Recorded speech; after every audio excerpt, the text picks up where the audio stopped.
Yeah, I have started the recording. Okay, thanks, Brian. Dang, Yeah. that's why they Oh pay me the well. big bucks. Yeah, I mean, I think you're making twice as much as I am tonight, right? All right. Now here's the one thing you heard me say designating spot, designated spot.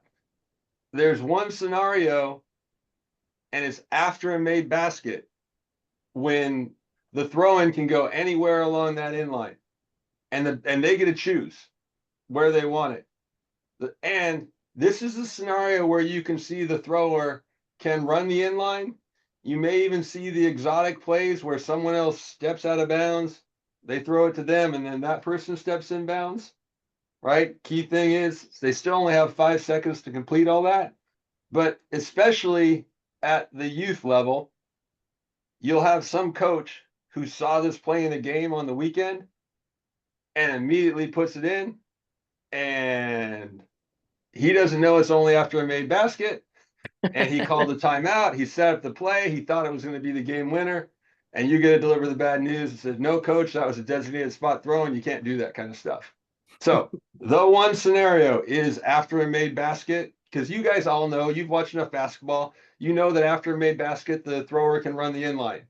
Yep. When the thrower can run the inline, that's when he can run the inline, throw the ball to someone else out of bounds. And if the coach calls a timeout after the made basket, they still get that privilege to run the inline when we come back. That's why if you guys watch us now in the signals, you'll see after a timeout, when someone calls a timeout, we're usually doing something like this, right? And we're doing it before, so everybody knows. And so in the 2 or 3 person game, we're all in communication that that thrower still has that privilege to do that. Good reminder. Brian, I have a question. Yeah. My question for you is, in that situation where a throw in after a made basket, when are you doing your 5 second count for the inbound? When do you start it? When the thrower has control of the ball. Okay. Yeah, I'm not going to take time away from him. And I mean, so that's 99.9% of the time. There are times when you may see a player, mostly at the instruction of their coach, like they'll leave the ball at their feet, and while they're trying to get things set up. And if I view that because the rule says when the ball is at the disposal of the thrower, right? And like if they're trying to abuse that and it's at the feet, I'm gonna start counting. But 99.9% of the time, kid picks up the ball. All right, boom, we're gonna start our count. Good. Yeah, yes, Cool. sir. Oh, how nice of you. I'm not sure. Throw-ins there. Now there can be penalties during a throw-in, right? If the throwing in team violates, they step over the line, immediately becomes a dead ball. The opponent gets it at the same spot. If we discussed that scenario before, when the opponent puts their hands over the line, the kid's waving his arm, puts his hands over a line. First time, we call it delay a game warning. And that's if no other delay a game warning is. There's other things that are delaying the game, so it may be the second, it could be a technical foul, but let's just keep it simple. First time we go delay. If it happens again, and I'm usually going to try and talk a kid out of it by then if I'm there, but if they do it again, technical foul. It's a team technical. It doesn't go on that player. It's a team technical. It just goes to the team. Now, there's more exotic scenarios that I can say have. I don't believe either of these have happened to me in my officiating career. One is when the defense reaches over the line and hits the ball. I had a teammate in college that was super devious about this stuff. He would hold the ball around like this, and then he would put it in front of him, right out of bounds, and he got 3 dudes to slap the ball out of his hand and got a technical foul. Don't know how he pulled that off that many times. And let's say that defender reaches over and hits, touches, makes contact with the guy taking the ball out of bounds. That's an intentional foul. So we're going to go 2 shots. Ball's going to come back there to go in bounds. So those are the penalties that can happen during the throw-in. So Brian, you're saying that if he touches the ball while it's being thrown in? Is that before it leaves the inbounder's hand? Yeah, if it's on the, yeah, it's got to be on the other side of the line, or on out of bounds. Now, once if that, and you can see if an offensive player puts the ball over the line, fair game. Okay, so like if they're like one-handed, like go pushing out, and it gets over the line before they release it, and somebody touches it, that is not a technical foul. But if they touch it while it's still past the end line, that's a technical foul. Yeah, and like the scenario you described, I'm not that good. So I think 99.999% of the time, I'm just going to call a violation on that because I'm just not good enough to watch the guys in front of me and pick that up perfectly. And it's immediately a technical foul. If they touch the ball, yes. Okay. But like I said, I am going to 99% of the time go boundary plane warning first. Another way you can prevent that is if you have depth on the end line, just back the thrower in away from the end line, and don't tempt the defense to reach across. If they can't reach it, they probably won't. They won't try. Okay. Yeah, this is one. It's this is one. Treat it like you'd want to be treated. Because you'll hear me. I probably will say it more than once. I try not to break into jail. And make people mad when they don't need to be. So that's why a lot of the times, like I'll use my discretion, and if I thought it was a violation, it's going to be, or it's going to be a warning. I'll get the warning. All right, another penalty that we do is free throws. Brian, yes. Real quick, on that out of bounds. Yep. Oftentimes, the defender will be just like right up close to the line. Do you just automatically push him back before you give him the offensive guy the ball? Is it just generally what you do? Yep. Yeah. Okay. And I can tell you today I was doing 4th, 5th, 6th graders at Cedar Park. It's a super tight gym. Like there wasn't even enough room on one sideline for the out of bounds kid. So yeah, I'm pushing them usually, and I am never touching them. I'm asking them to move back and using hand motions to instruct them. But I'm pushing them back like 3.5, 4 feet, because inevitably they're going to take one more step forward the minute that I hand the kid the ball. Exactly. Yeah, I just wanted to just understand the correct protocol. Thanks. Yeah. Yep. All right. We shoot free throws in these scenarios. Again, I'm going to guess you all have been around basketball, so you're not going to be surprised that we shoot free throws when a shooter is fouled, right? If they miss it, it's going to be a 2 or 3, depending on where they shot from. If they made it, the good old and one. The one thing that some people screw up is the bonus. Now, all fouls, we'll talk about this later, all fouls are team fouls. But if the 5th foul is a player or team control foul, think if like charging. If it's charging, then we are not going to shoot. We're still going to tack on another team foul, right? But we're not going to shoot. And let's just say that the charging was the 7th team foul, right? Still, player control, we never shoot. It does tack onto the team foul total, but we never shoot on a player or team control foul. And like we'll talk, just think charging in your head for now, because that's the one people are most familiar with. As time allows, we'll dive into those a little bit more of what player and team control fouls are. And then the good old technical foul, right? Everybody loves a good old stand at the line all alone, do some free throws. All right. Free throw rule book stuff. They have 10 seconds to shoot. I actually called a 10-second violation on a free throw in a high school game this year. I shocked everybody in the gym. Neither of my partners nor the head coach of Brent had ever seen it before. I actually was so worried about it. The kid was shot it. I went back later and watched the tape. I gave him 13 seconds to shoot because I was so worried about screwing up. Because by the time it happened, I'm like, oh no, this is too much. It is rarely going to happen, but this is why we stand out there and you'll see us flicking our hands if you're the official covering the free throw. Players can't break the vertical plane of the free throw line until the guys in the lane, they don't want to cross that lane until the ball is released. No one cross the 3-point line until the ball touches the rim. All right. That's one that it seems to happen less now. I don't know. If some kid tries to get out behind the 3-point line and take a running start and get in there, but they got to stay behind that 3-point line until the ball touches the rim. Now, what's this? Oh, I'm seeing my favorite violation. Yeah. So there's the violations that happen. You know, I want to show you a video, and we'll use that. I think it's still. Oh, it's all right. Let's see. I think I got to click on it. This is awesome. Let's see. Riaz will pointer like on. this.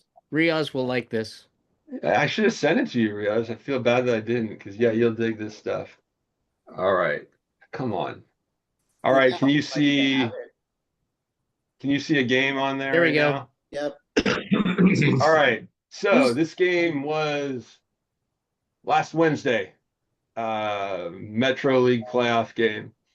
I want you to watch this action right here. And I want you, so see this, see what numbers at the free throw line? File that one away in your memory banks. All right, there you saw pretty clear. We'll go back. O'Day, number 3, he violated. You see my fist will go up because I'm responsible for him there. Now, since 20 went in after him, this is 20 on blue. He went in after him. Still the violation is going to be on O'Day. So if they miss, we're going to reshoot. So I'm just going to let this one play now.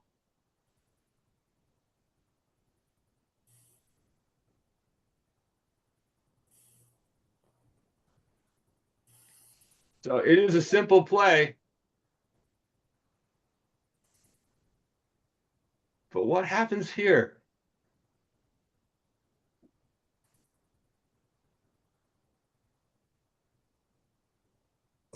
Anybody catch that? Yeah. They do They switch? shoot it.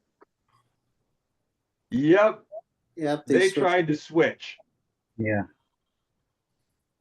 Wow. Yeah. And that's a technical, isn't it?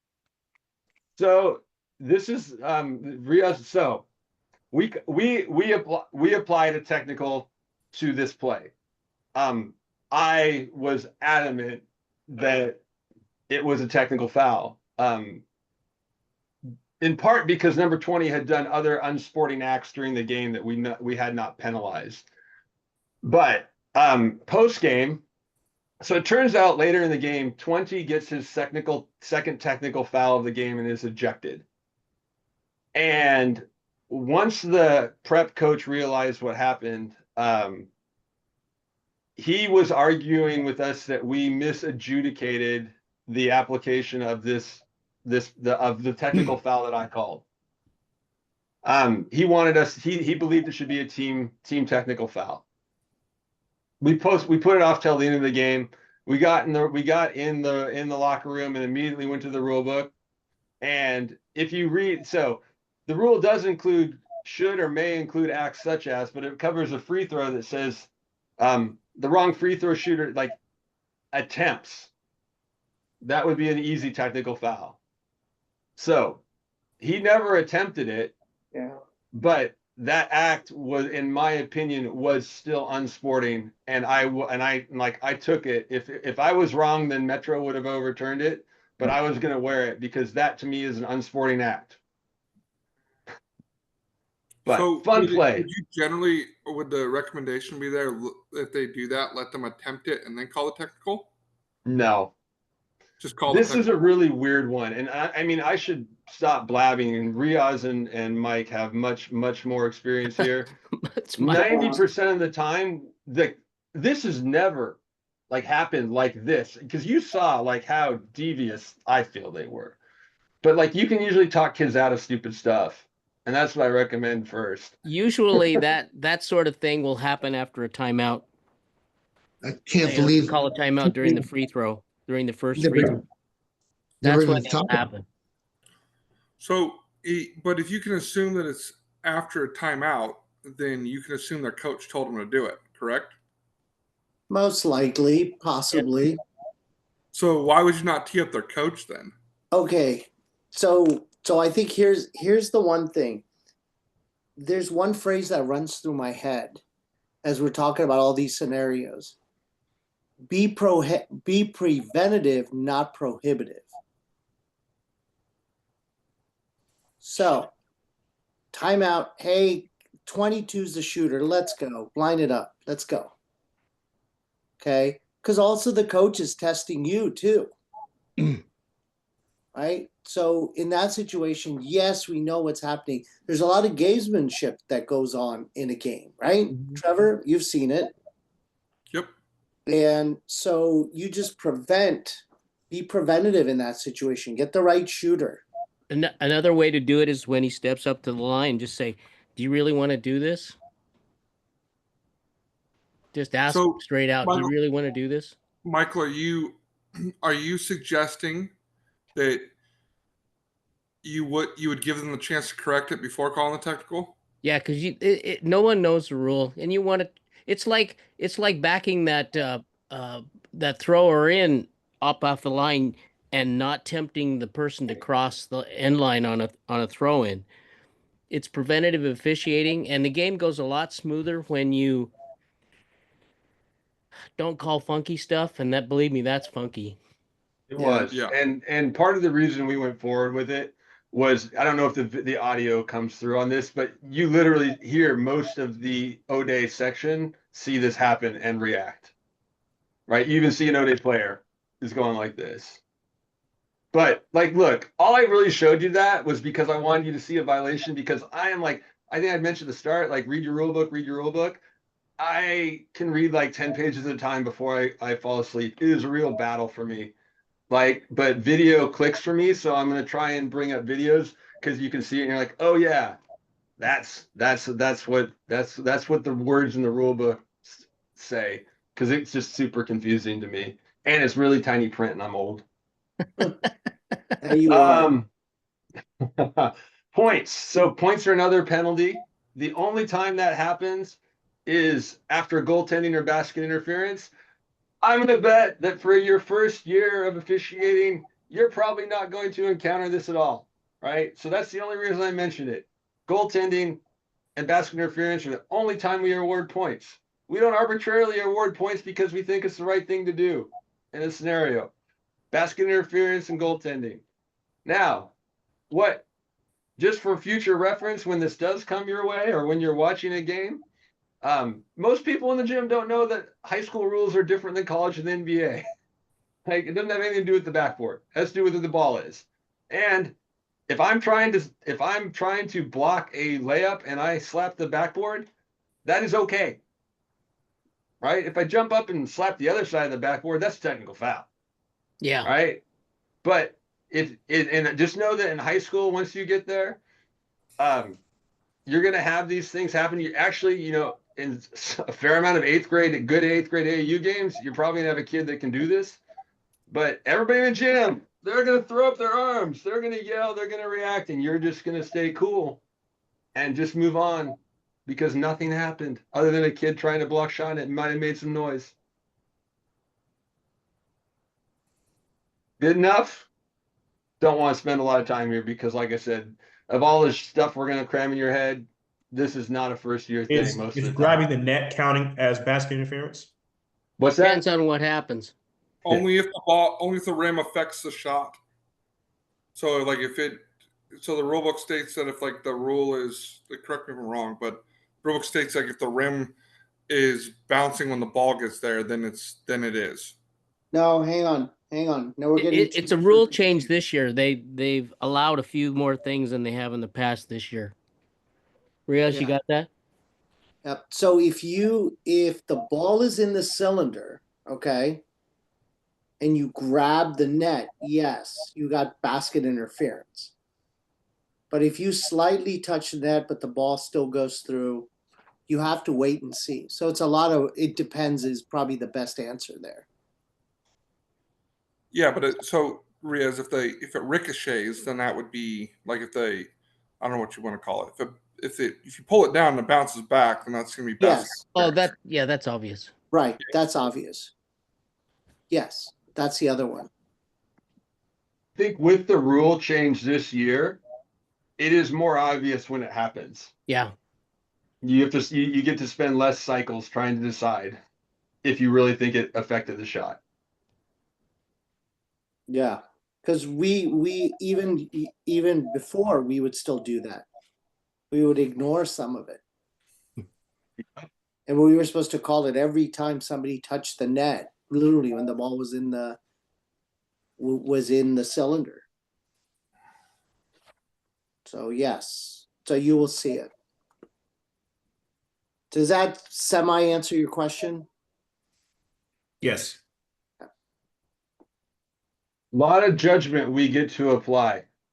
But when we apply our judgment and blow our whistle, something happens. There's a lot of other people in the gym that like to pass judgment, but it doesn't matter if they're right or wrong.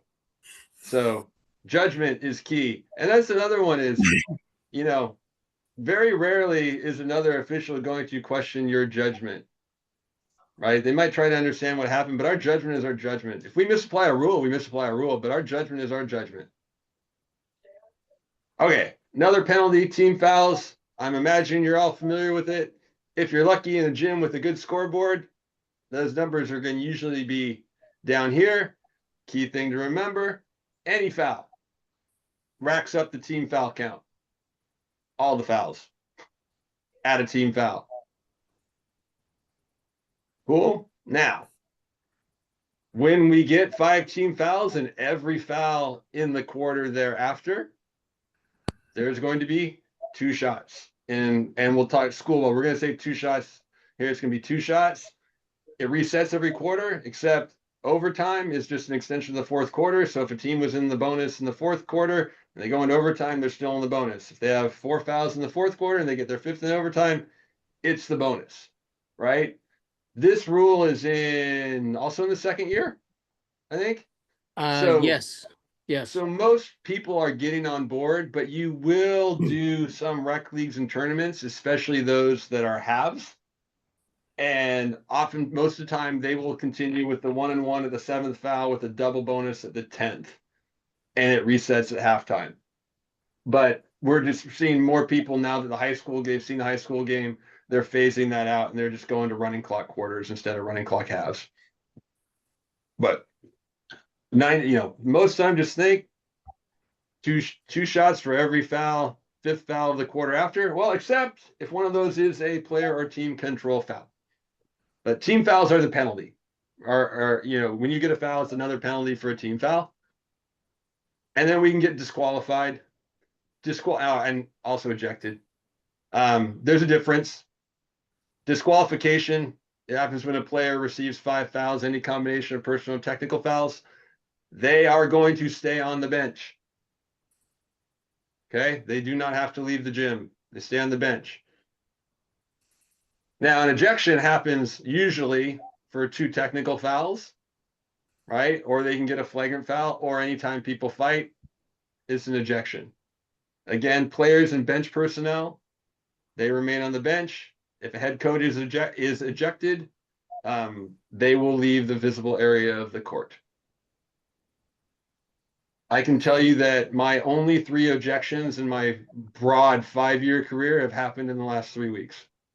So not something that happens frequently, but it's like knowing what happens when the infrequent stuff happens.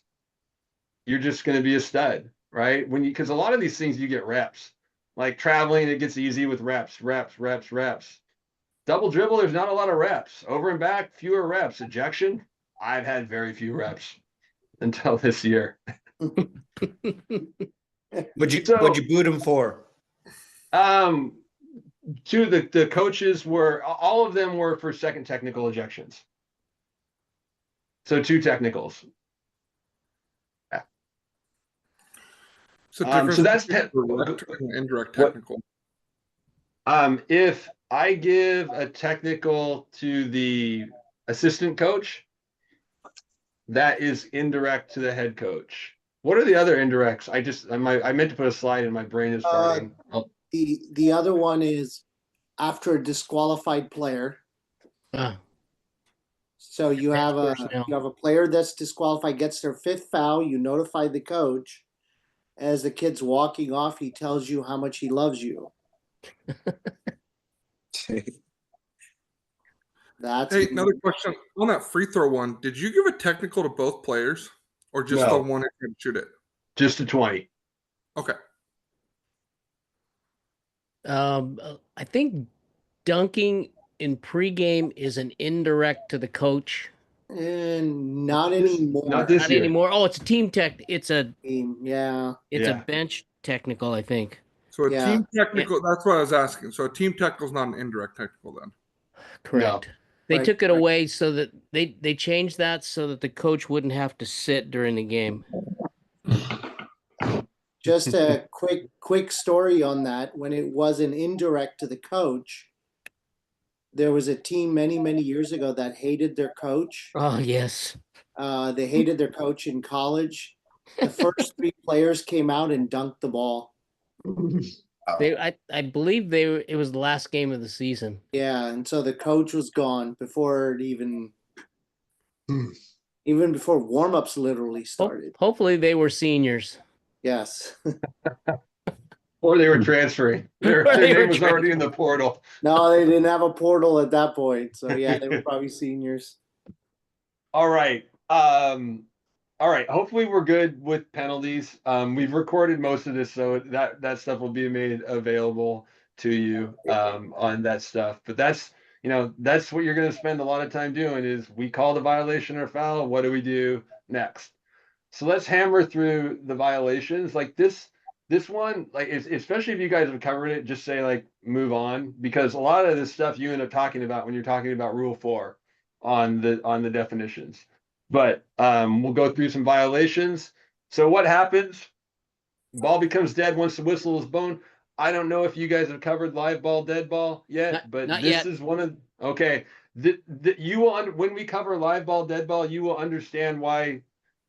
When my slide specifically said the ball becomes dead, right? It'll make a ton of sense once you get that training. Most violations, the penalty is going to be a throw-in, except for basket interference and goaltending. That's the only ones where points are awarded. There's your violations, right? We are not going to talk about all of them today. We're going to just talk about like the 5, 6, 7 that you're going to encounter most frequently, because I trust that you're all going to go dive in your rule book and read all this stuff, and you're going to search YouTube for videos and all these things that are out there to help you if you're a video learner, not a word learner like me. All right. Question. How do we let everyone in the gym know it's a violation? Anybody know? Blow your whistle. Okay, but we blew our whistle. What happens next? Raise your Open Your arm. hand goes up. Arm Like goes up. that. Yep. Open hand. That's how everybody knows. If no one has talked to you about mirror work yet with your signals, do it.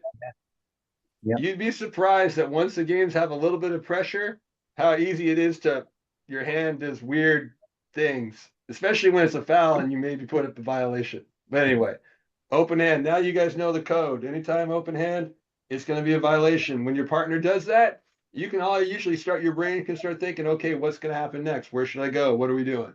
All right. Violation, open hand.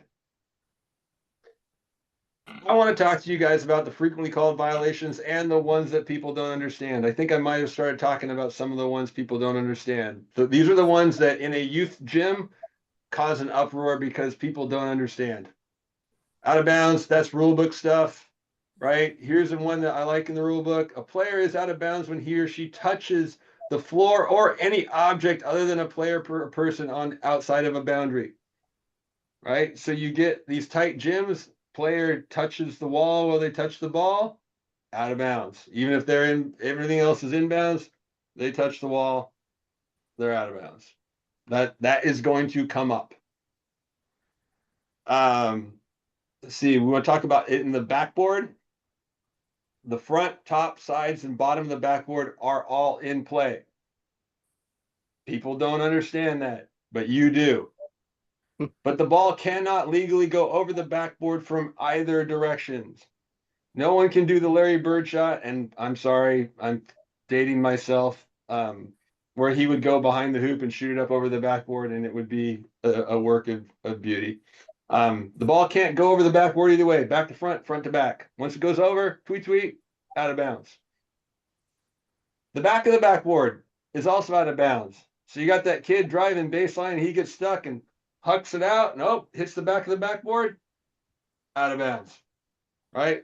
Let's look at a video that has actually both of these things in it. Really? Yes. And it's going to be, it might be a little hard to see because there's some gray over it, but I want you to watch up here, because what you're going to see is we're going to have the ball is going to hit the pole up here, and then it's going to pass over the backboard right there. So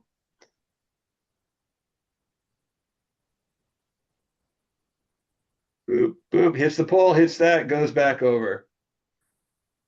Right? I mean, I do this because, like I said, words in a book don't work for me, but I think you kind of all probably seen a play like this before, and I just wanted to grab one, and there it was. We got the twofer. Most of the time, you're going to get the one where it hits something up above. Shot clock, pole. The gyms that have the hoops that come down from the ceiling, they have these straps that are part of it. Those are a killer. Like, for some reason, the balls hit the straps, at least in my games, too much when they're there. So when that happens, which official do we not want to make that call? Somebody take a guess. Who do we The not lead. want to make that The call? lead. Because Why is the lead should not be watching the ball. There you go. Who said is that Joseph? Yeah, it's Joseph. Hey, all right. That means you're watching the ball. If you Joseph, you make get all that my call. pay from tonight for answering that question, right? Yeah. Congratulations. All right, out of bounds in the backboard, traveling. I'm not gonna dive into the world of traveling. We could do an hour and a half on traveling. I think you might have covered a little bit, but our traveling signal, hand goes up, spin our arms around, point to where the ball goes so your partner knows to take the ball in bounds and the team knows, right? But let's do a little pop quiz. Per the rule book, how many steps is the ball handler allowed before they're charged with the travel? 1. Eh. The Who rule said book. one? Who said 2.5. one? I did. I would say the rule book doesn't state how many steps because it's about pivot. Yeah, Holy nowhere smokes! pivot foot. Oh man. You get, Okay, you get but if they take Joseph, one you get step, that's Riaz's now the paycheck. pivot foot. No, but see, we're talking rule book stuff. Everybody else talks about steps. We talk about did they establish a pivot foot, and did they move that pivot foot up and put it back on the ground? That's how we differentiate ourselves. It ain't about steps. It's about that pivot foot. So I actually missed this during the first test. So and Riaz never explained it to me like he said he was going to. Oh, of course.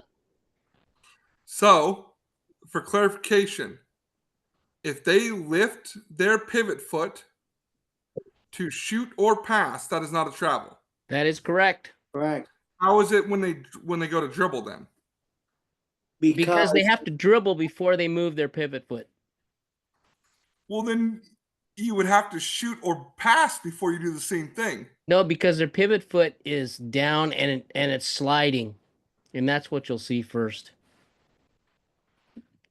The ball has to hit the ground first before they can move that foot. All right, fine. I guess I'll let Yeah, you win. like we're gonna like I said, I knew I was potentially breaking into jail with traveling, but I couldn't resist myself on this stuff. So I'm gonna forge ahead, and you're gonna tell me I'm rude, and I'm gonna say, "Yep, I am." But The other one that you will see on traveling is when they step behind the arc and replant the pivot foot for the 3-point shot. And we do a lousy job of calling that. Yeah. horrible at it, proudly horrible. Horrible. Anyway, oh great. Can Caitlin you be Clark called for is good at traveling it. when you're dribbling? Yes. No. No. It's one of the absolutes of basketball. And in the trust back me, of the people book. don't understand that. You can cover a lot. We used to warm up every day in my college practice. I could dribble the length of the floor in 4 dribbles and be a totally legal dribble. And do you always have to have your hand on the ball to dribble? No. No. When does a dribble end? With 2 hands. When the ball's on the hands on the ball. Okay. When the ball comes to rest. Can you be called for traveling when you don't have control of the ball? No. Anybody say yes? No.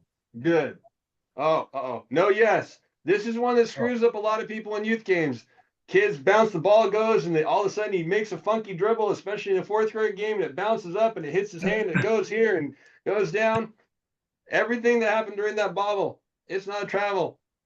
Right? You didn't have control. I screwed up a play last night, actually, or Saturday night on that one. I guessed it was bad, not horrible, but I'm not happy with myself. And then, all right, where will you put the ball in play after a travel in front court? One of the 4 spots or closest to where the travel happened? One of the 4 designated spots. Yeah, baby. All right. This is the extent of our traveling discussion for this evening. 3-second violation. You're going to hear this a lot. Everybody thinks that they understand this and everybody wants you to call 3 seconds. Right? But what they don't know, the count restarts after a shot hits the rim. Trust me, in a 4th or 5th grade basketball game, we could have 6 or 9 players, 10 players in the key for 15 seconds with the amount of shots that go up.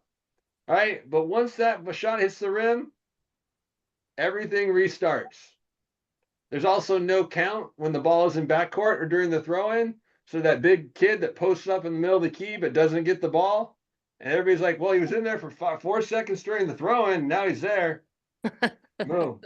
Not. I want to show you a video, but like, here's the thing. And it might have, you don't try to be perfect on this one. I would rather consider it than like think about it slowly than go fast. I think about if they're gaining an advantage, and I also try to talk them out.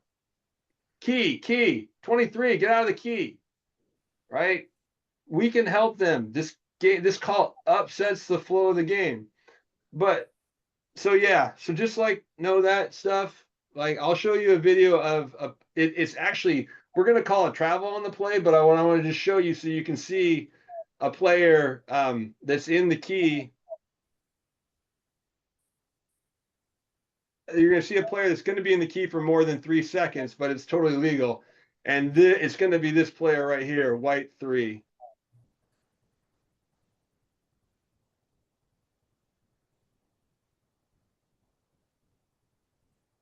See, they move to score. 22 is good there. 3's in there a lot. All good. There's no call other than the traveling from Rick over here. But the reason why I pulled this play is because we had the Inglemore bench over here. I had at least 3 people on the Inglemore bench yelling at me that he was in there for 3 seconds. So there you go. That's Brian's tips on 3-second stuff. Here's the biggest tip. Talk them out. Help them get out. Right? Especially if they're not getting an advantage. Get them out. And if they don't listen, call 3 seconds. Another thing you can use 3 seconds for is to avoid rough play. If they're banging in there, you call 3 seconds and get them out of there. That's one of those preventative things, but we'll move on from that. So one question there. So it says like they're allowed to make a move to score. What about if like they're just like pump faking and they don't put like a shot up? Like, do we call that eventually the 3 seconds there or? Be reasonable. Okay. Common sense. Yeah. Maybe on the 4th or 5th one, you might give it to them. Okay. Yeah, I trust me, like when you get it dialed in, it's one of those things you'll know it, you'll feel it. Because like this is the thing is like one of the things that really, really screwed me up for my first, well, along, but for my first 6 months of just doing this was I was like thinking, like think, try and be perfect. And I finally had someone that said, like, you play basketball, right? Well, just call it like a basketball player, right? That knows the rules. And like, it just unlocked my brain on that stuff. So like, again, we're going to feed you a lot of information. And trust me, it's going to take a long time to get it perfect. But if you just use your instincts and common sense and you have a solid foundation in the rule book, you're going to do just fine. You're going to do just fine. Let's go. Held ball is a violation. We raise our hand, then we use the signal. I'm going to show you a couple held balls for the sake of being explicit. Let's see this play. Oh, shoot. Go back. What happened there? How did that happen? All right.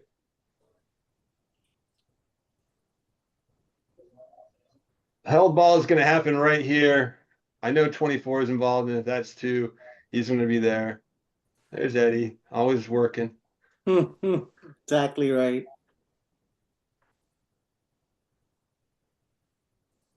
All right. That's a pretty obvious held ball, right? The type that we've all seen. I'll just tell you on held balls, especially with high school kids, especially in games that matter, I will err on the side of being too quick rather than too slow. Right. Because you watch these kids and like there, like that was a great spot. And then watch us all. There's a reason that all 3 of us are coming in on this play. And when you see me, I'm standing over them, telling them, let go, let go. Right. And once I get them to let go, I say, great hustle, guys. Yeah. Right. We're going to give white ball or whoever.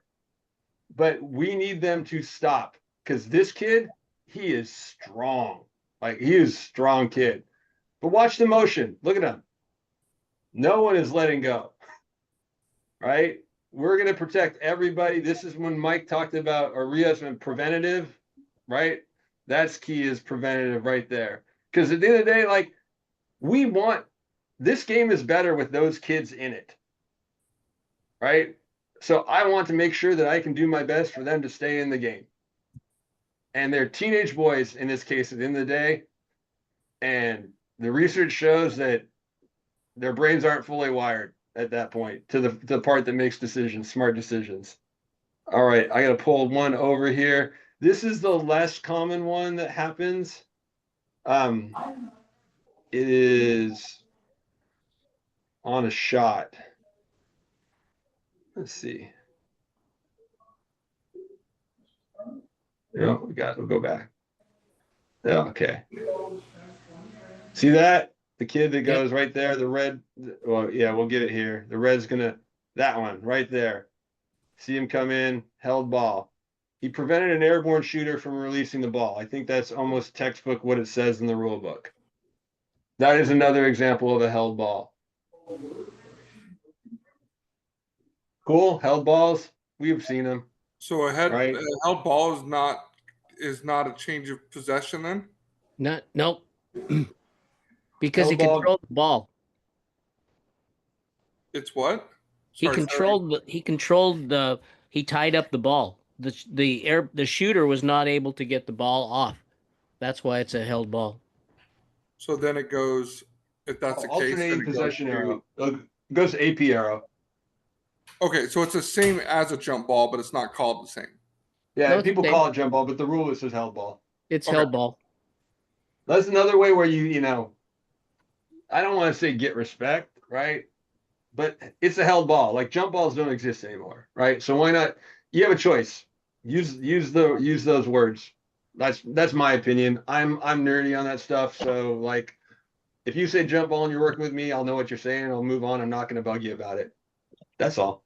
But I'm like that. Palming or carrying. We talked a little bit about this one earlier. We already talked about when it comes to rest. Here's the one right here. Here's the kicker. Here's the one all the moms and the dads don't understand. Oh, Where did yeah. my pointer options go? There is no restriction as to how high a player may bounce the ball, so much as it doesn't come to rest of the player's hand. Now it can stick, they can keep their hand on top of the ball and it can stick there, but like this, everybody's going to yell at you and you're going to say, no, I understand the rules. We're just going to play on. This is another one, kind of like, traveling and stuff. Don't try to be perfect on this one. It's a difficult call. It is a difficult call, especially if it happens infrequently. It gets easier when you have the kid that does it all the time and gains an advantage. So it is easy to spot. Like, yeah, if it happens once when he's going down the floor, I'm like, no advantage. But then all of a sudden I see him, if he's doing it again, like I'm gonna get that into the game early on a kid that palms. So I'm gonna show you another video. And you can watch number 3 over here. All right, we'll go do it again.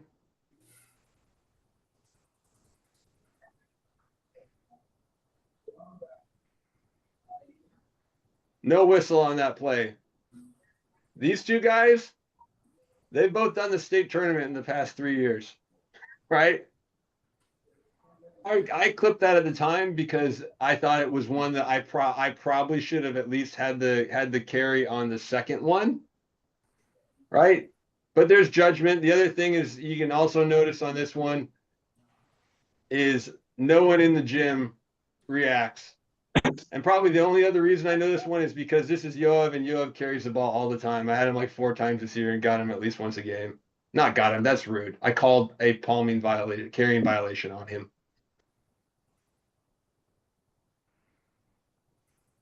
Good there.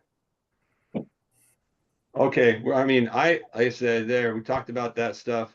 Like I will, like I know, I don't know. We said what, 8 o'clock, Mike, is what we're shooting for. Yeah, something like that. Okay, like We could look, talk all if night, you- as far as I'm concerned. Yeah, like I'm in it for as long as anyone wants to stay. But if you guys feel the need to drop off when it hits 8 o'clock, know that I won't feel bad about it because the commitment we asked from you guys for 90 minutes, and I just didn't plan well enough to fit everything in. So that's on me, not on you. All right, illegal dribble, double dribble is the common terminology. Hand goes up, we do there. Doesn't happen a lot anymore. I haven't had it a lot lately. So really, and I couldn't even find a double dribble clip, illegal dribble clip. So I can get you one. perfect. Yeah, I if I would have clipped my games today, I would have had plenty. Oh, Fourth no, and fifth graders for for high this school one for sure, an easy one. Yeah. Yeah. Yeah. So double dribble, we'll move on. You can find it on the internet too. Closely guarded, aka 5 seconds. Right? When in front court, the player cannot hold the ball or dribble the ball for more than 5 seconds. Know that there's no 5-second count in back corner during the interrupted dribble. What people don't know is you can really have possession for 14 seconds. All right? I can hold the ball for 4, dribble for 4. I guess it's 13 seconds. Sorry, bad math. And then hold it again for 5, and that's when the violation happens. All right? I could do it the other way around. So that's when people don't understand. They just think if the kid has 5 seconds, they also think that, closely guarded is inside 6 feet. So it's not just when he's standing away. We are the few, if not only state that still calls 5 second on the holding portion of it. So this one may even change by the time you guys hit the court on that one, but I'm going to show you a video. Brian, just Yeah. a correction. Something you said, dribble, not holding, dribble. Yeah. Is it? Oh, no, it's not on the dribble. I got it backwards. Right? Yeah. So it's dribble. We're one of the few states that still has the 5 second dribble. Right. Yeah. There you go. Thank you. Only as long as legal guarding was established, right? Right. Yeah. Correct. Right. Yeah. Yep. So here's one. This one surprised a couple people. Maybe you'll see why. We're gonna watch 5. There's me. I'm gonna disappear. My count starts when I'm off screen. Ball handler's still mine over there. Boom. Again, went all the way across the court, but he never broke the shoulders of the defender. Right? So there's a coach right here that was a little surprised by that. But so be it. 5 seconds happens every now and then. Yeah, right. But that's the one thing too, is if he breaks the plane of the defender, the count goes off because now it's not closely guarded. And you can be kind of liberal with those breaking the shoulders. Right. Don't try to be perfect on that. No one wants this call in the game. Except a few coaches, but anyway, that's neither here nor there. Don't try to be perfect. That's rule book stuff in case I give you these slides later. All right, we're gonna talk about backcourt or front court. Here's the question of the day. This is front court, this is backcourt. Which one's bigger? Same size. Backcourt. Why? Because the half court line counts. Holy cow, look at that. That's my man right there. Right? The reason I bring this up is because once a player that has been in front court, maybe dribbling the ball, and they step on the line, they are in backcourt. So in this case, backcourt is 2 inches bigger than front court. Look at us, this exceptional class that Mr. Saito has pulled together. I love it. Wow. You got the last one wrong. So let's see. He can come in. Let's see. Sorry.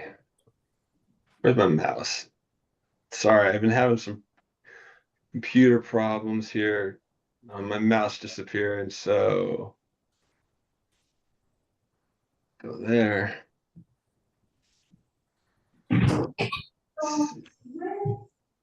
Oh, hold on. I think I already pulled that one up. We don't want to watch Mr. Ad Dude. Held ball. Backcourt violation. Oh, that guy. Oh. Here's an easy one.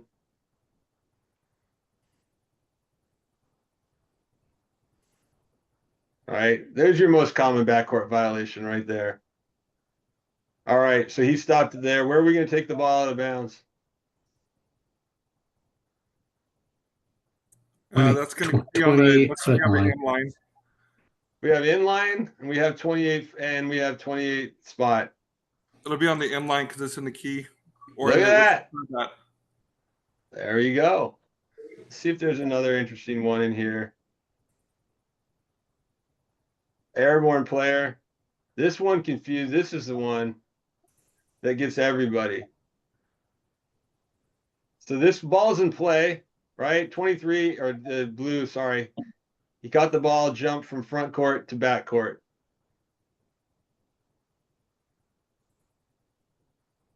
Boom. He's going to leave here because the player is where they last touched the floor. Right. Golly, this is slow. Yeah. So there, he's going to jump there, and we all remember him catching the ball in the backcourt. So Joseph, this is the one that you were talking about on the test. Yeah, I was a little confused on this one because the rule on 9-9-1 states that the player in the front court has to have control in the front court. So did that player on that video actually have control in the front court? He was in the front court. But did he have control in the front court? No, but he was. So he's considered in the front court because that's where he last touched. Right. So technically, even though he was in the air, he had front court status when he jumped and he controlled it. So his status was front court status. And then when he landed in backcourt, that's when the violation happens. So technically he did have front court. He did have control when he caught it. And that control was technically in front court because that's where he came from. So, but if that was on an out of bounds play, That would If be that was a different. throw in, that's not a violation. That's Who's correct. my lead? Who did I queue up to ask the right thing for the next one? Because there is the throw-in exception. That Oh, there was a big conversation in class yesterday. yeah, we Oh, I you got got the it. video. I got the You- video for the one with the exception. You got it? I mean, there's one in here, but do we want to, if you guys talked about it, we don't need to burn it. No, go ahead. Time. Go ahead. All Go right. ahead, Brian. All right. So ball's out of bounds. Watch that guy. 1-2, right? And so we're just going to let this play.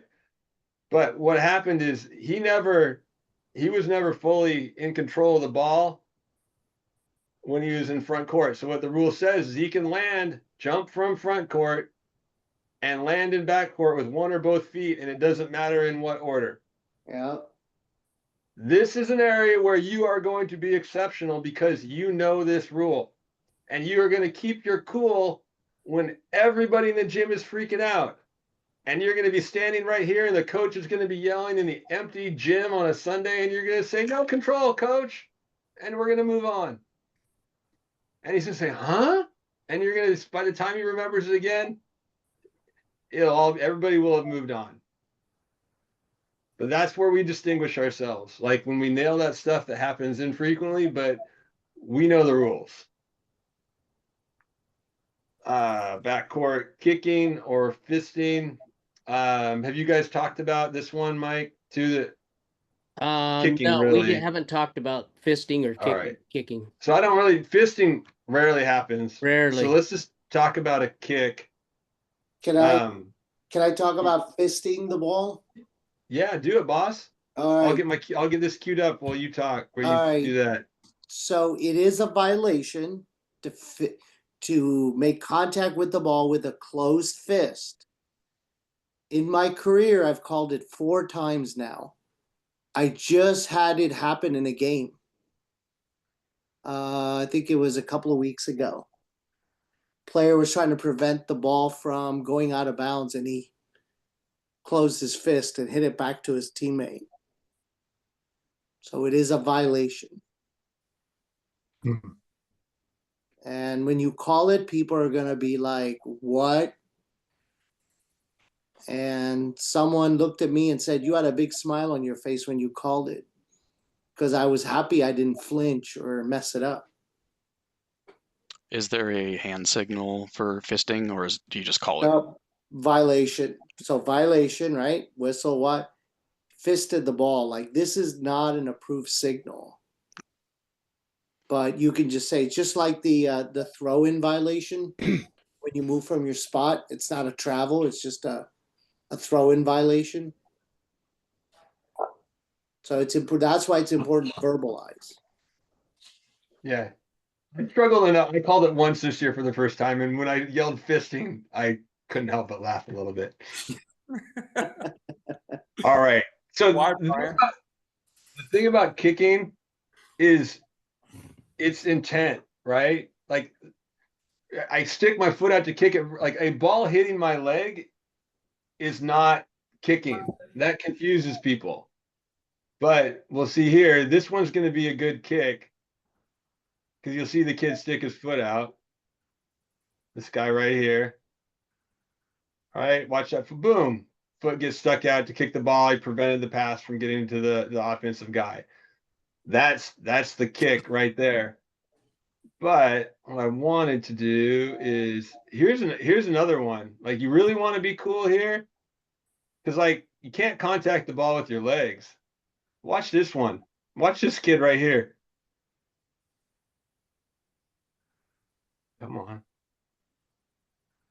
Look at that. Oh yeah. When I watched it the first time I see it, but he's like soccer dude.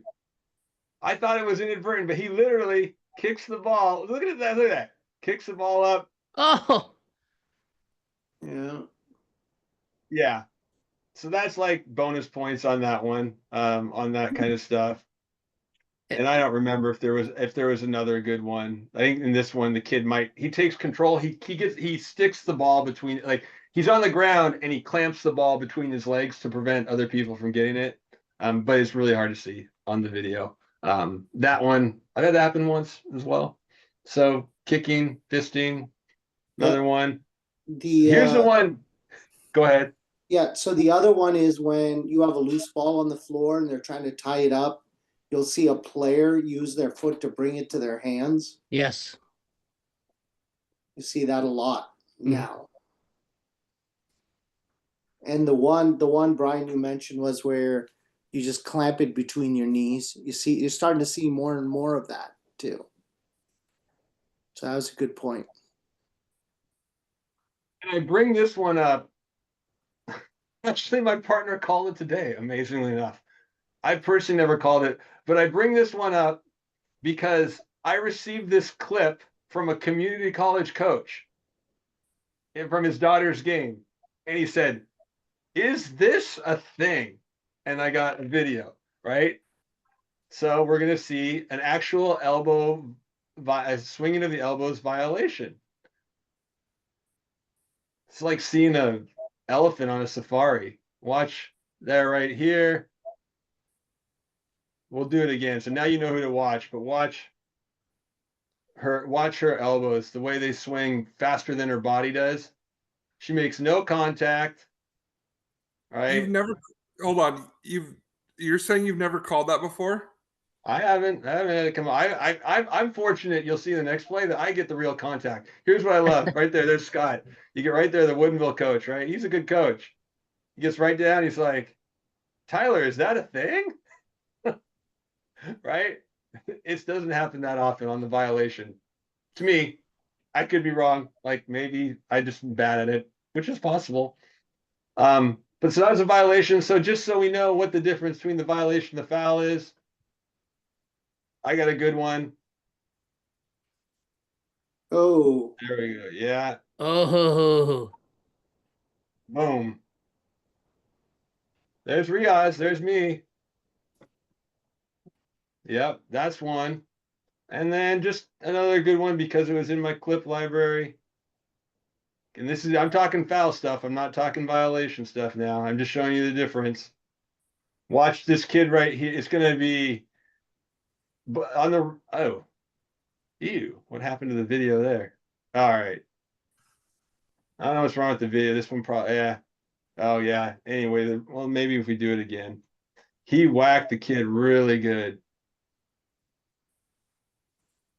It's going to be after the, yeah, the video got screwed up. It was a good one. Good whack. Brett, we got it. Coach freaked out. Thought it was flagrant, but it wasn't. And when there's contact on this elbow, there are a lot of different options. You could have a player control, you could have an intentional foul, you could have an ejection. And remember on these things, if you're not sure, talk it over with your partner, because if you blow your whistle and eject somebody, there's no retracting it. So work your way up, not start at the top. So if you're not sure, talk to your partner on this one. And that would be like in the elbow swinging case. Like, so if there's no contact, it's just a violation. If there's contact, then it's a foul, obviously. And you have options on a foul. Depending on if it's intentional or not, then, so what would be the difference between intentional and flagrant? If somebody's purposely throwing elbows, that's not basketball. If you see a player look for another player and then throw an elbow, you might think about that one. If they're looking to see where somebody is and then they throw it, keep that one in your head. If they make contact, you may want to talk about what you want to do with that one, because they're hunting. What about softball? Okay, off ball. Here's where you have to know your rules, right? A lot of stuff happens off the ball that we don't necessarily see, that not a lot of people in the gym see, right? So you have to ask yourself, is it intentional, number one? Is it not? Is it incidental? There's lots to think about. But like Mike said, then you work your way up. So let me go back to the one where Brian and I had the elbow. where the gal elbowed. So on that play, Brian had a player control foul. Thanks. And I said to Brian, Brian, she got her with the elbow. We need to upgrade that. So that's why we started at player control and then we worked our way up. See, Brian's got player control. I also had blown my whistle. So she turns, boom. And I have a good So look at that. Was that an intentional or flagrant? Well, we decided to make that an intentional. And that was mostly me because I said to him, we probably need to upgrade that. Because if you look, Yeah. it's a pretty hard foul too. So you look at it, boom. So are you considering the damage against the other player in your decision? Do you factor that in? Not in this one, no. Yeah, Because I saw- severity doesn't enter into it. Intent does. You could have two players contact each other, just blood all over the place, and have no foul. So No, what you're I want to saying show there, you another. I want to show you another play. It's not an elbow play, but I'm going to tell you straight up front. Not one of us on the floor saw this happen. But I'm going to show you something that is flagrant, excessive, not part of the game. So here's our old buddy. You remember Mr. Free Throw Switcher? There he is. And there's the guy that they might have been tangling once or twice the whole game. In fact, they were the two involved in the violation. But hey, that's for another day. I just want you to follow this matchup all the way down the court.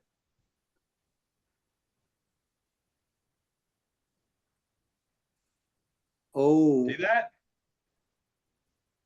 a little shove. Yep.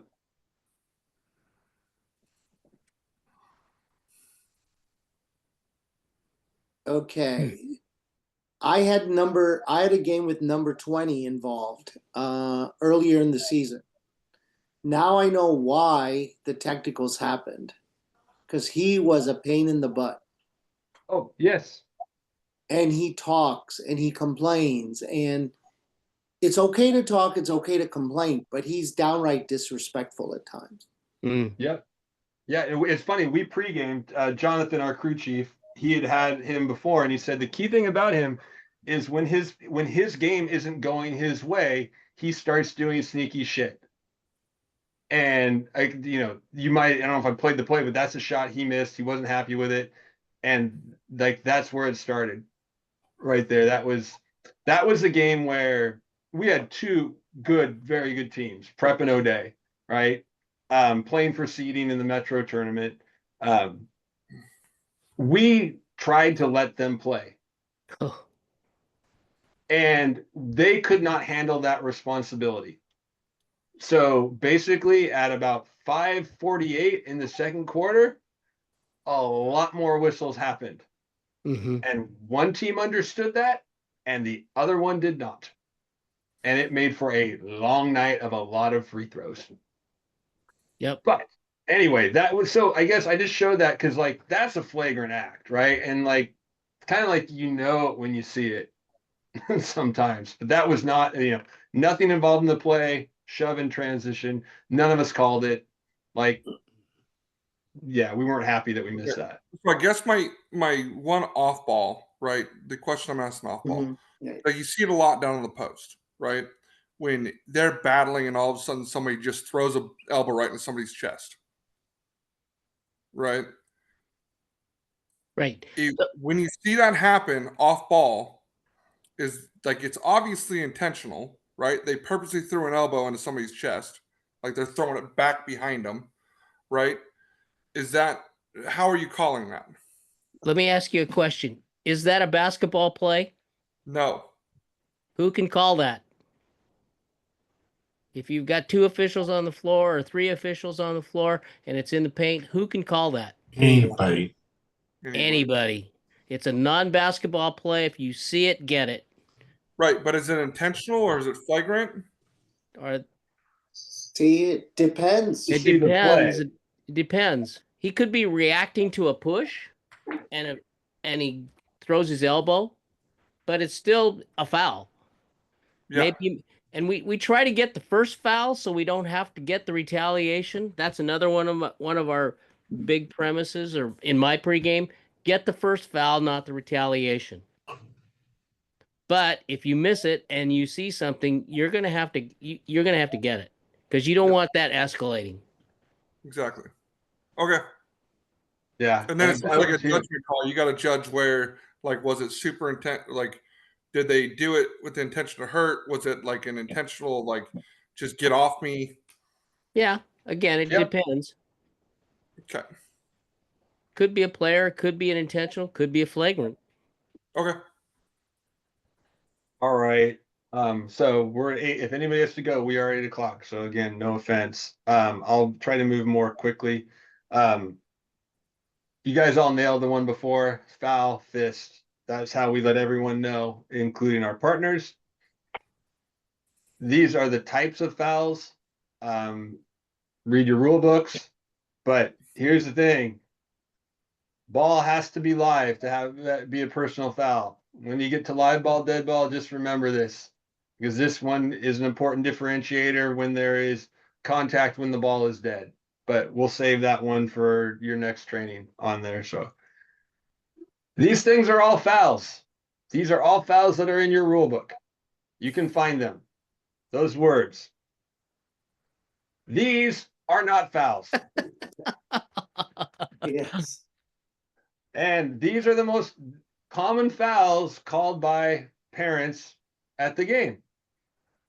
So again, we're going to talk about how we differentiate ourselves. So let's just be clear on what some of these things look like. You got something, Mike? No, I was just Okay. It's just I hear it all the time. Yeah. All right. And I'm sure Watch you're here. moving screen a lot today. I did. And I had one of the best, big on small screens. The poor kid got destroyed. And I had a dad literally out of his chair, almost onto the court, yelling. And it's like, that's a great screen. Anyway, watch here. Watch this area. I think this is our kid right here.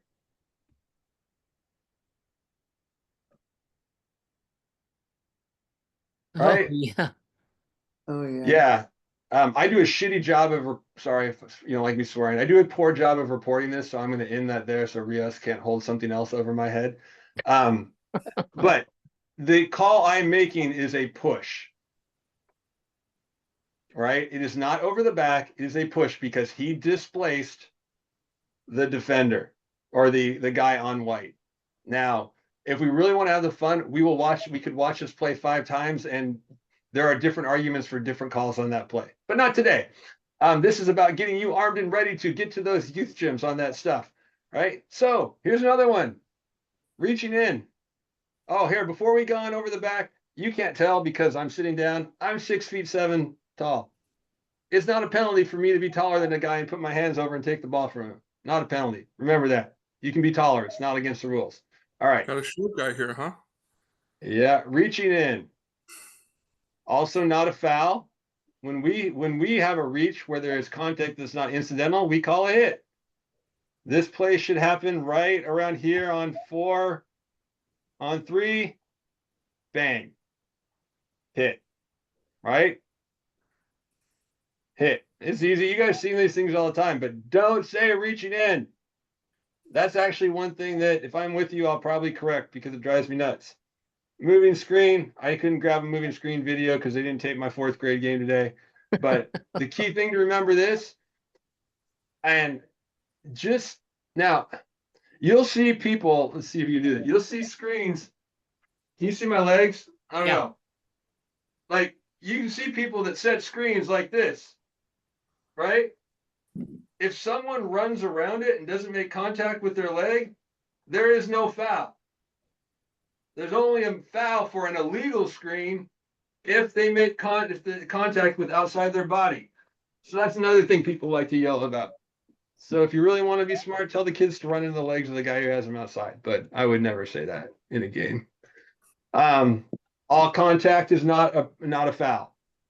Basketball is a game when there's 10 people in a confined area moving rapidly, right? Not all contact is a foul.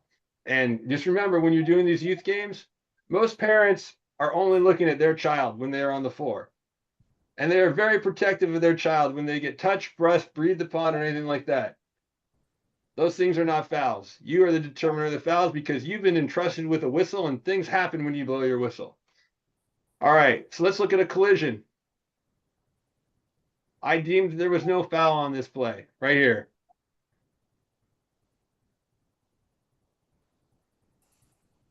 It's going to happen out here. I got two guys going for the ball, two athletes competing. Both had No one equal had a access to the ball. There you go. I like that word.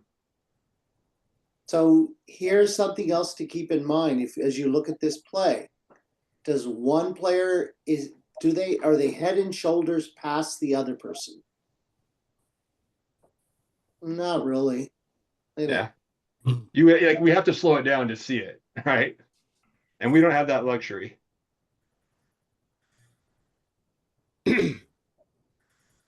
That's a great no call, Brian. Yeah, actually Thank it you. is. And here's the most satisfying about it. Watch. So the black team coach, Greg Lull, he's down here.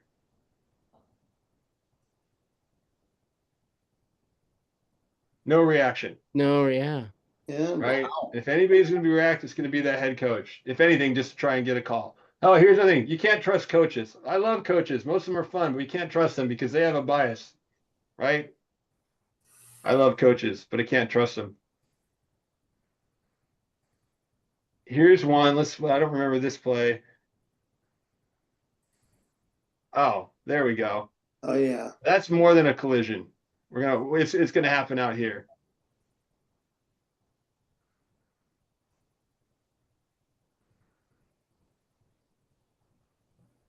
See the red shoved him down? Yeah. So you got guys going for the ball. Boom, left hand shoves him down. I mean, you could argue. I remember seeing the play real time. I think the poor kid from red was just in the wrong place at the wrong time, but we got to put a whistle on that play. Right? You saw it. Everybody in the gym sees it. You got to put a whistle on that play because there was a foul. Right? But poor kids. Sometimes kids are just in the wrong place at the wrong time. Unfortunate. All right. This is all the stuff. These are the things that we've talked about translated into calls, right? Go use your rule book, do that stuff. I'm not going to read these things. Player and team control fouls, right? This is a signal, and you'll see. So we changed this one 2 or 3 years ago again. Now it used to be the punch was a lot more fun to do, but now fist, bit, point direction, right? Player control fouls are the most common one you'll see, and they are committed by a player while he or she is in control of the ball, or by an airborne shooter. The one we are most familiar with is charging. So let's take a look at a charging foul. Come on, mouse, up here. Oops.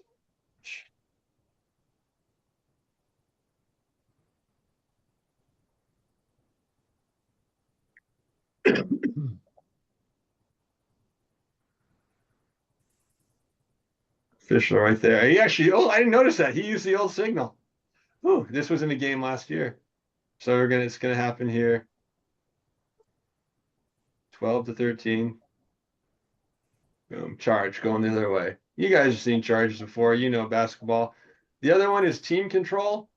Remember, all the player and team controls fouls are committed by the offense when in control of the ball. There's no team control during a shot. So let's look at a common. Oh, it's my screen one from earlier. We talked about it in theory.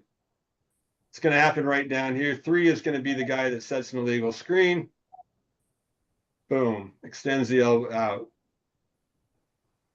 I know that it was kind of a BS call, but you have to take into context other stuff that had happened there is why I was so quick on top of it. And you want to try and get illegal screens early in the game, because if you miss them, they start getting worse and worse and worse. Is it not an illegal screen just in the fact that he never set his feet? He threw his elbow. If he did, Yeah. If he didn't, well, he didn't. I mean, if he doesn't set his feet and doesn't make contact, But yeah, I mean, I have him moving in. Yeah, so I have him moving in and both chicken winging on that one. Mhm. But if he doesn't Yeah, I mean, make obviously have to contact, make contact, but I mean, if they're moving at all, like if they never set their feet and they're moving, that's an illegal screen. If they, Did they make contact with the defender? yeah, if they make contact with the defender. Yeah. Now they Well, I mean, yes, mostly. they are allowed after the screen to pivot to the basket. Remember Sure. that. Well, yeah, I'm. If you But okay, they cannot. you should establish your feet set. If you get made contact with, and then you move, like yes, you can obviously move and react and then pivot after the play, right? But if you're setting the screen and moving to try and Oh, block yeah. somebody Yeah, in if the you- first yeah. place, that's an illegal screen. And remember, most illegal screens are the contact is initiated by the offense. Okay. The other one is when they screen and hold out a player, their hands come out. I've called that one lots of times where they pivot and their hands come out and they're shielding the defender. That's an illegal screen. But I'm allowed to pivot to the ball, not with your hands. Yeah. I thought I had another good one in my library of a kid blowing up a screen, but I don't. So that's the core foul stuff, right? Technical fouls, most of them are behavior related. I mean, we can go through, but here's the thing. Go to page 79 of your rule book and do your best to memorize this chart. It's going to be hard, right? But this is the stuff where you need to know. Like we talked about those indirects early. You even heard me, like I've been doing this, I hesitated, right? Sometimes I just have to see stuff and like it clicks, but it's tough. Like the first time you have when you're the crew chief and you have a kid not in the scorebook and you have to remember how to start the game, it's hard, right? You just don't have the reps yet, right? So do your best to know that stuff. So That we had is like, oh, go ahead. Yeah. No, I was just going to say there was at the Metro Championship on Friday, there was a technical foul that I have never, ever heard. Garfield is playing Eastside Catholic girls game. Garfield is the home team. They come out in gray uniforms. Guess what happened? Rios might know the rule. You told us the other day, technical foul, because it has to be white. It was a technical foul. Garfield, the home team, is required to have white uniforms. And I could not find it until the second half of that game, but I finally did find it. And go ahead. I had that at Edmonds Woodway last season, and we went to and they're like, oh, we have a letter from the WIA because basically some sports supplier allowed a team to order illegal uniforms that were gray, right? So they had a waiver at the table from the WIA for their gray stuff. And here's another thing on this gray uniform thing. Don't worry about it in rec stuff. Whatever colors Yeah. are there. This And is especially in a thing. JV game or a lower level game. They're there to play. Yes. The weird funky thing that happened about this play is that they had a Metro League team coaches meeting the Tuesday before the Friday. Guess which coach didn't attend? Garfield's coach wasn't there. And guess what team wore white in all their other home games this year? Garfield. Yeah. Guess what the final score was? It wasn't a Garfield 4-point should have game. won that game. Garfield lost by 4 points. So it made a difference in the game. Anyway, that's you'll rarely have that one. So anyway. So yeah, I mean, look, I know this just for me felt really rapid going through it, but I'm just going to use the caveat is I'm kind of trying to give you tips and tricks and short circuits for when you're reading the rule book.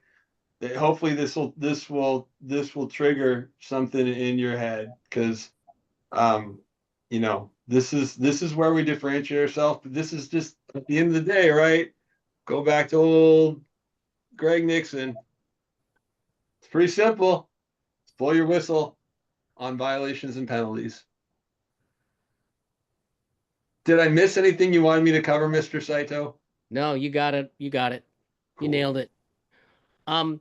One thing that I will say is I'll send out a link on the apprentice page of the PNBOA. We've got probably 80, 90 video clips, and I'll send you the link to it. And if you ask anybody, Riaz probably has gigabytes of video clips.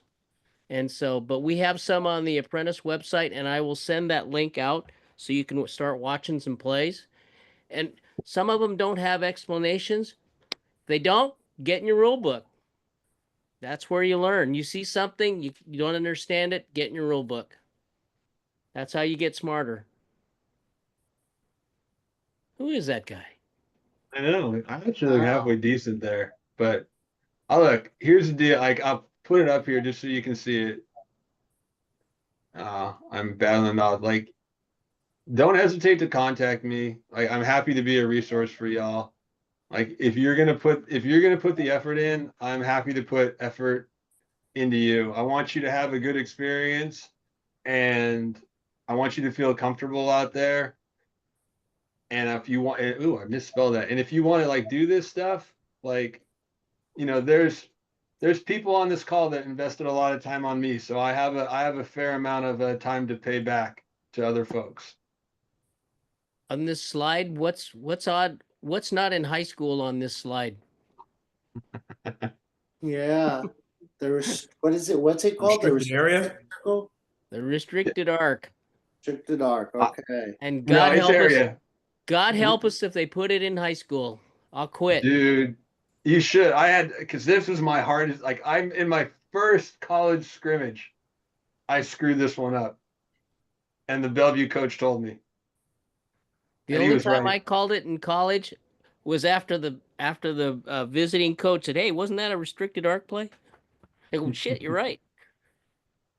Yep. Anyway, God, I didn't even notice. Look at that. And why would it be on an outdoor court? This must be like an AI generated image or something Yeah, like that. outdoor court. Any questions we can answer? Anything like that? I think it's so cool you all have stuck along this Hey, long. Brian. I know it's hard. Yeah. While you have control of the screen, any chance you could go to the PNBOA website and show them where the apprentice page is? Sure. Let's see. Hey, Mike, while he's doing that, where is that rule about the jersey colors? It's the head coach's rule. It is 10. Let me find it. It is section 6.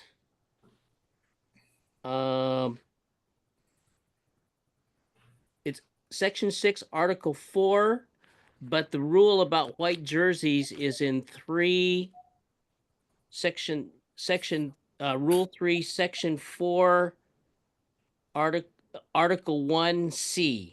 The torso color shall be white for the home team and contrasting dark color. But the penalty is in 4.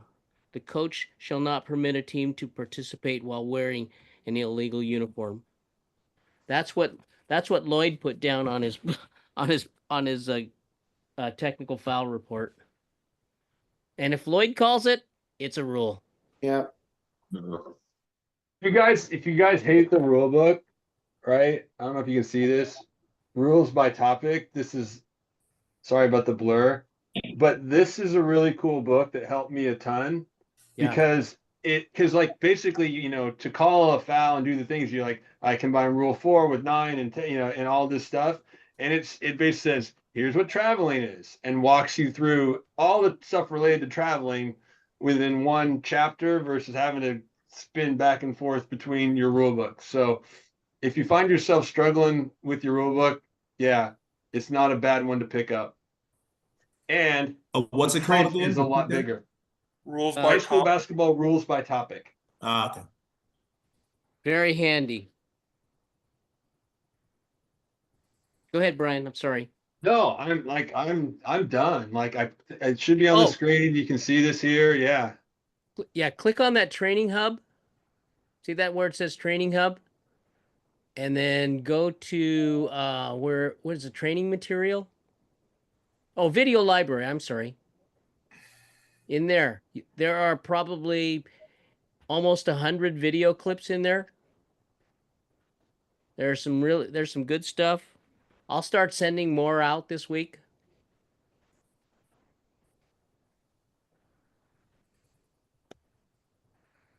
What year is that? Because the rules by topic book apparently have different years. I think the one I have is 22, 23. Yeah. I think they do Brian, it is every yours 2 years. newer? Yeah, mine is 2021, but 99% of the stuff is the same. I'll send you a link of where you can get that. Okay. Riaz, what did I miss? What did I do poorly? Wow, I thought you covered this excellently. I'm impressed. You're a lot smarter than you look. I'll have to give you that credit. I'm just waiting for although I'm betting that there's going to be in 5 minutes a clip is going to arrive in my inbox of something. Like you look sideways. No. Trevor's probably going to send you one. Yeah, the clips were good. I like the clips, and Well, I can always do more. I'm gonna send him the clip where he said he was tall at 6'7". Oh, that's right. Are you the one? Are you the dude that's taking my Yeah, I'm the title? dude. no, I no, can't no. wait. We have a guy from the December class that's 6'8". I'm 6'10". Oh, okay. Well, then you got it. Trevor. We're going to be a beast of a crew. We're going to get Jonathan or someone else out there, and we're going to scare It was so fun. Like I had Snowmush has John Brockman as a head coach, as an assistant. I'm like, what's up, tall guy? My sister is 6'4" down in Tenino, and she wears heels all the time. And I love that. Yes. My daughter's only 6'1", but I love tall girls that are badass like that. They Yeah. wear it. Now I know why I didn't like you, Trevor. You're that tall. You're just mad because you're short, and I teed you up one time, so. And you started it. Riaz gets on a ref? Never. I teed him up in training. It was great. He was arguing with me, so I teed him up. Perfect. You mentioned the uniforms thing, how a team brought a waiver. So I think that's just really interesting. Does the WIA, are they the ultimate authority on stuff? Yep. Yeah. Yeah. And here's other stuff from like them, it's legal.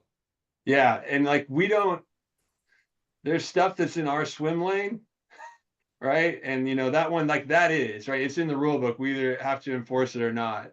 But one that will come up that is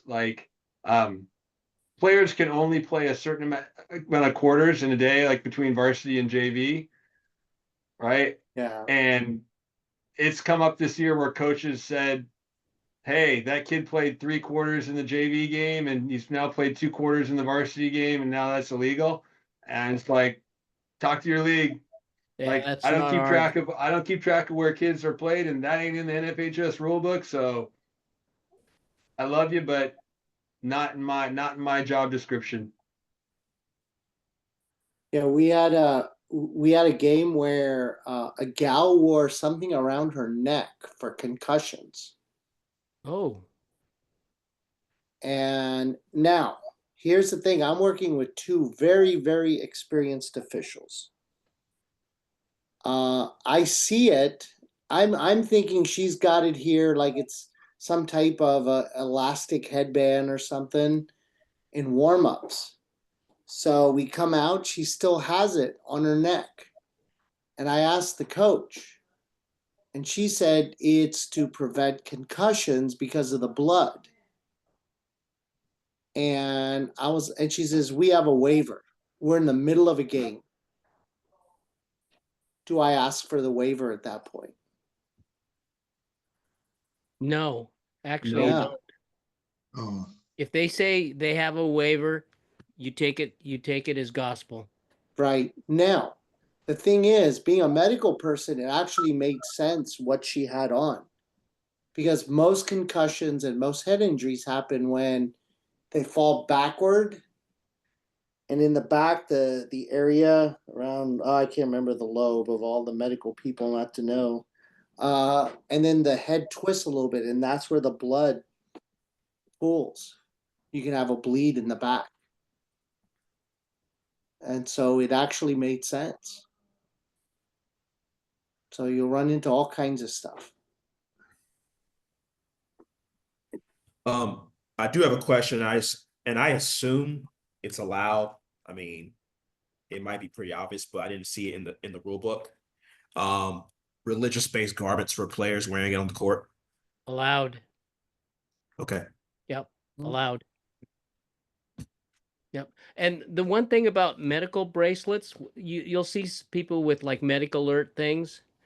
They're allowed to have that on. That's the one piece of jewelry that you're allowed, but they ask you that if it's on the arm to tape it down so that it's not free.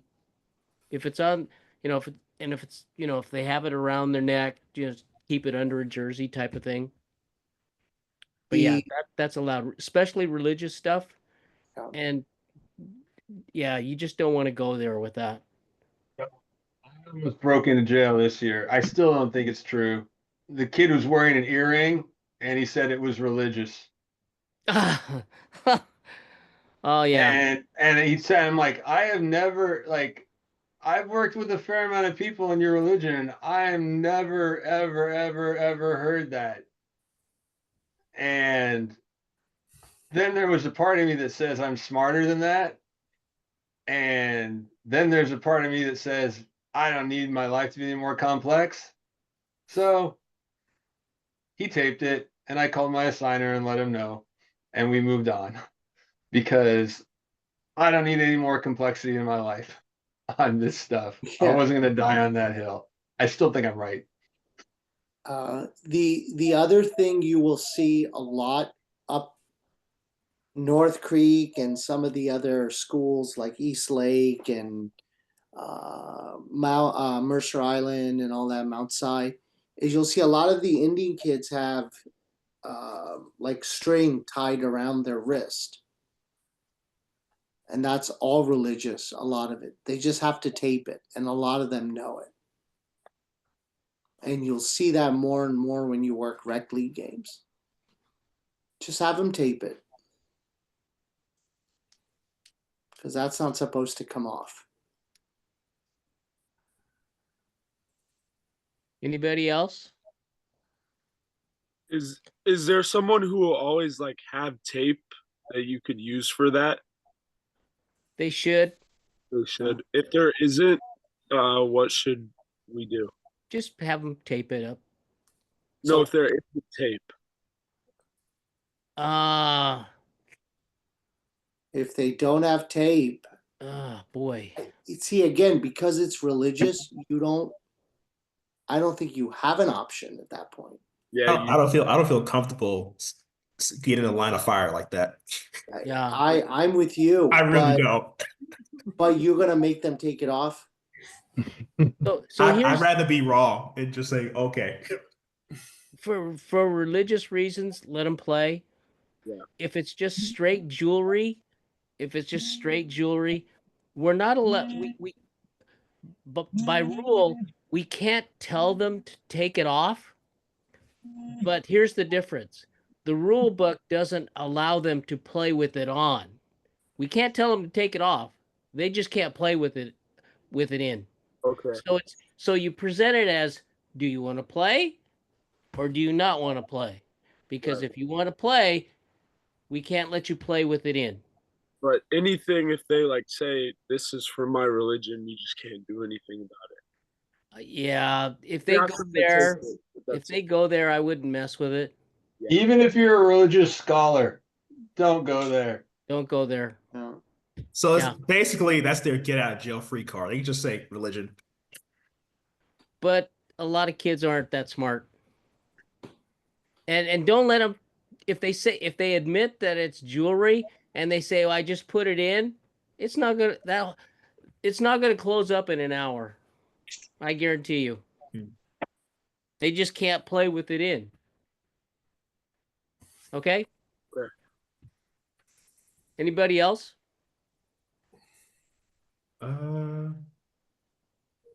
Yes, actually. The what's the referee's responsibility for the court itself? Its physical condition or doing whatever. Does referees have any responsibility for that?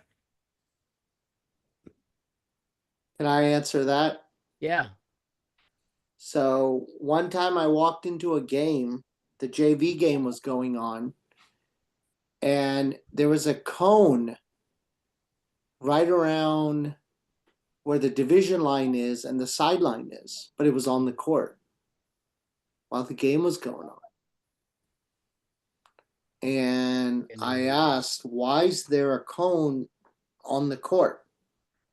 Well, there's raindrops coming from the ceiling. And so the varsity then, before our varsity game, we went out, there was water on the court and there was continuous. There was a leak in the roof. So now that presents, I should say, a safety hazard. And that's where we said, we don't feel comfortable playing this game. So we got the athletic director. And that's when you have to go to game management. You have to go to the athletic director. You have to go to somebody. You can't unilaterally make that decision. So yes, there's some concern. We've seen some awful situations in terms of courts. Now that I think about it, the one condition that could come up is if, let's say, one of the volleyball standards don't attach or are loose and it's flopping around. Maybe get some tape or something, tape it down, but don't. That's one where you have to address it because that's player safety. And kind of piggyback off of that, what about like sweeping the court? Because I was at a Linwood High School game the other day and people were, it was like ice skating. Yes. You can only request. Okay. Yeah. Yeah. You can only, and I would just couch it around for player safety. Can you please sweep the floor? And Joseph, just to piggyback on your piggyback, have you seen some of those brooms they leak? Yeah. Do you really want to sweep the court sometimes? I think they made it worse. Yes. Yeah. And so you have to balance that, honestly. I've seen it both ways, where one way worked and the other way made it a lot worse. I have a question for Mike, Riaz, Brian. Kind of slightly off the pale a little bit. Do you guys know how to operate a scores table machine? Yes, I do. Some do, some don't. I don't. I'm okay. I do. You give me a Daktronics one, I can do it. I've also done the shot clock as well in games, in varsity games. So my only problem with those clocks is I can only do it upside down. I can't do it right side up. And I mean that. No, it's funny. Like I can only do it right side up because I did the table for so many years, and yeah, it's not a requirement, but it's not a bad skill to have in your bag. Yeah, especially on the Frosh and JV level, because like sometimes a parent is there and they're scared to death that they're going to screw up, and you're doing everything to make them comfortable, right? Like my number one thing is like, look, you're on my team. If you have a problem, you honk the horn and we'll get it sorted out because I want you to be successful. But the more I can tell them what buttons to push and stuff like that, the better it gives them to go. Because it only takes most of them a quarter to get it, but they are so afraid of screwing up. So, and we can't make them more afraid. And the other thing that is I'm not readily apparent, if we had the choice between a scorebook and and a scoreboard, which one's more important? The paper. Scorebook. The book. So if they can't use it, the book is more important because that's And official. the home scorebook to be more specific. That's the official home book, right? Yeah. Okay. Anybody got anything else? Okie dokie. Brian, can you end this puppy? I think you have control. I will do this and say goodbye, good night. I appreciate y'all being here and putting some time in the effort, and I hope to see y'all on the court and we'll have some fun. Thank you, Brian. Good Thanks, Thank you. Brian. Thank Appreciate you. it. Job. Night, everybody. Night. Night. Good night.